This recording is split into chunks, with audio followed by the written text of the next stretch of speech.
স্বামীকে সৌদি আরব রেখে 2 বাচ্চা নিয়ে একা একা বাংলাদেশ যাচ্ছি। স্বামীর জন্য বউ কাঁদে, বাবার জন্য ছেলে কাঁদে, আর অবুঝ মেয়েটা বাবাকে ছাড়া যাবেই না। আর ওই দিক দিয়ে বউ বাচ্চাকে বিদায় দিয়ে প্রবাসী স্বামীর কলিজা ফেটে যাচ্ছে। আমি নিয়ে যাবো না তোমাকে, তোমার বাবার কাছে রেখে যাবো।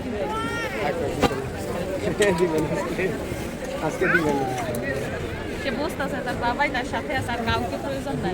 কিন্তু একটু পরেই যে বাবা যাইবো, শুধু মাই থাকবো, সেটা সে বুঝতে পারছে না। না না, এখনই দেখেন বাবার কোলে যাওয়ার জন্য কেমন করতেছে বাবা, এখনই মনে করতেছে তুমি একা যাবে নাকি ভাইয়াকেও সাথে নিবে? ওই যে ভাইয়া লুকাই রয়েছে, কোথায় ভাইয়া? খুঁজে বের করো তো। ভাই কই? ভাই ভাই কোথায়? আল্লাহ, ভাইকে খুঁজতেছে, পায় না। একটু দাও মিশারি। যে ভাইকে পাইছে। কোথায় ভাই?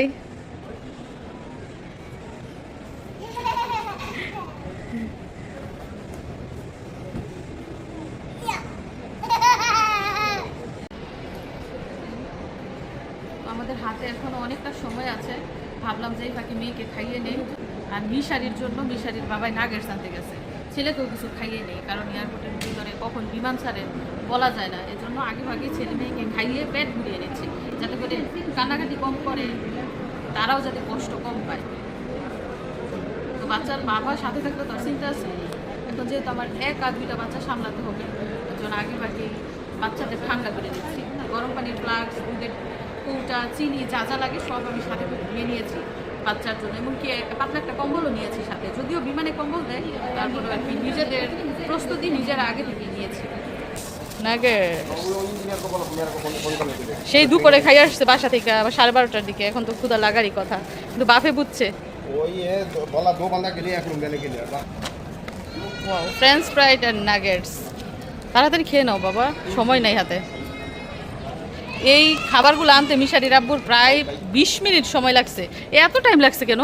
10 মিনিট লাগছে বানাইতে 10 মিনিট লাগছে, আসতে লাগছে 10 মিনিট না? নিচে না, একদম নিচে থেকে আনছে। আমরা 3 তলায় এখন। ই গরম, ফুয়াইতে ফুয়াইতে লাগবে আর আধা ঘন্টা। গরম না, বানাই দিছে। তুমি খাও একটু। তুমি খাও। আমি খাবো না, তুমি খাও। আমি তো সবসময় খেতে পারি আলবাই, তুমি বাংলাদেশ আলবাই খাইবে না। আমার খাবার তো দরকার নাই, আমি তো খাইতে চাই না। আমি কি সৌদি আরব খাইতে আসি তোমার মনে হয়? ঘুরতে। আজ পর্যন্ত একদিন তোমাকে বলছি যে আমি এটা খাবো, আমাকে আইনা দাও? তুমি খাও, আমি খাবো না, আমি খাবো না, তুমি বাবাকে দাও।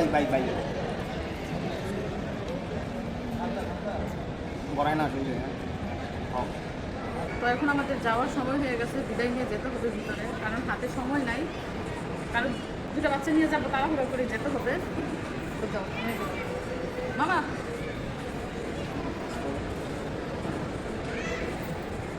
মামা আসো। আমা যাবে না, যাবে না বাবাকে রেখা, যাবে না। আসো মামা, যেতে হবে না, বাড়িতে বাড়িতে যাবে না, বাড়িতে দাদু নানু যাবে না।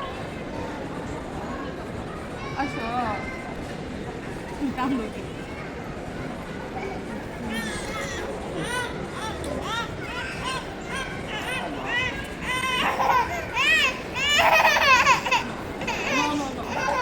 বাবা আসবো তো, বাবা তোমার কাছে আসবো।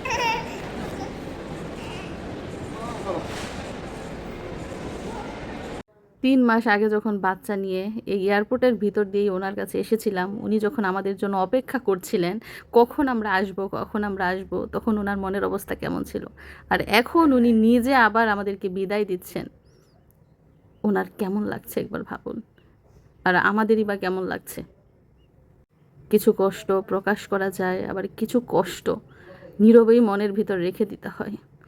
তো অসংখ্য মানুষ দাঁড়িয়ে আছে, এখনও তাদের মালপত্র বুকিং দেওয়া হয় নাই। আমাদের যেহেতু আগে বুকিং দেওয়া হয়ে গেছে এবং আমরা অনেকটা সময় এখানে কাটিয়েছি, এখন হাতে খুব একটা সময় নাই, ভিতরে যেতে হবে। তো বুকের ভিতরটা কাঁপছে, যে ঠিকঠাক মতো পৌঁছাতে পারবো কি না, বাচ্চা বিমানে কাঁদবে কি না, কিংবা সারা রাতের জার্নি আমি কিভাবে একা একা সামাল দিব সব কিছু। এত বছর বাচ্চার বাবা আমার সাথে ছিল, আমার সাথে গিয়েছে, আজকে উনি নাই। বুকের ভিতরটা কেমন কেঁপে উঠছে আর হাহাকার করছে যে এটাই কি শেষ দেখা, নাকি আবারও দেখা হবে। হে আল্লাহ, তুমি আবারও দেখা করাই দিও, আবার যেন বাচ্চার বাবার সাথে খুব শীঘ্রই আমাদের দেখা হয়। তুমি ভালো রাখো ওনাকে, তুমি ভালো রাখো আমাদেরকে।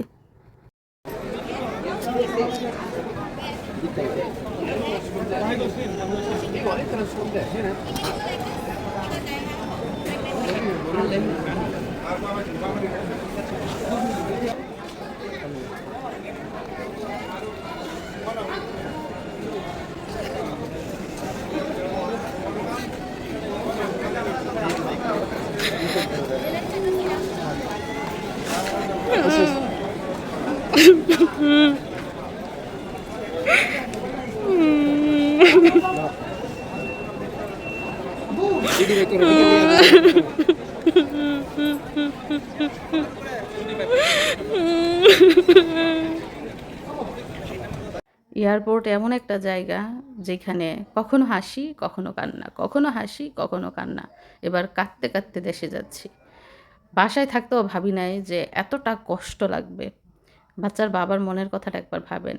আমাদেরকে বিদায় দিয়ে উনি যখন রুমে যাবে, গিয়ে কী দেখবে? দেখবে পুরো বাসাটা ফাঁকা। ছেলের চিৎকার নাই, মেয়ের কান্না নাই, আমার কোনো সারা শব্দ নাই। রান্নাঘরের ব্যস্ততা নাই, টনটন শব্দ নাই, চারদিকে নিস্তব্ধতা, হাহাকার। উনি একা একা কীভাবে ঘরে থাকবে? উনি তো ফাঁপড় হয়ে যাবে। আমরা তো দেশে গিয়ে আপনজন পাবো, তাদের সাথে ভালো সময় কাটবে। হয়তো বা প্রথম প্রথম আমার একটু অসুবিধা হবে সব কিছু মানিয়ে নিতে, কিন্তু উনি উনি তো একেবারেই একা হয়ে যাবে। আমি ওনার জন্য অনেক দোয়া করি, অনেক দোয়া করি। আল্লাহ ওনাকে হায়াত দেক, সুস্থ রাখুক। কারণ উনি খুব ভালো মানুষ। ওনার মতো ভালো মানুষ দুনিয়াতে অনেক দরকার। পুরুষ মানুষ কিন্তু সহজে কাঁদে না, সহজে তাদের চোখ দিয়ে পানি বের হয় না। আজকে উনি কতটা কষ্ট পেলে, কতটা ওনার মায়া লাগলে কিছুক্ষণ পর পর কাঁদছে আর চোখ মুছছে। তো বাংলাদেশে যাওয়ার জন্য আমরা সব কাজ কমপ্লিট করে এরই মধ্যে ভিতরে ঢুকে গেছি এবং পিছন দিকে তাকিয়ে দেখি উনি এখনও দাঁড়িয়ে আছে। বিদায় মিশারির আব্বু।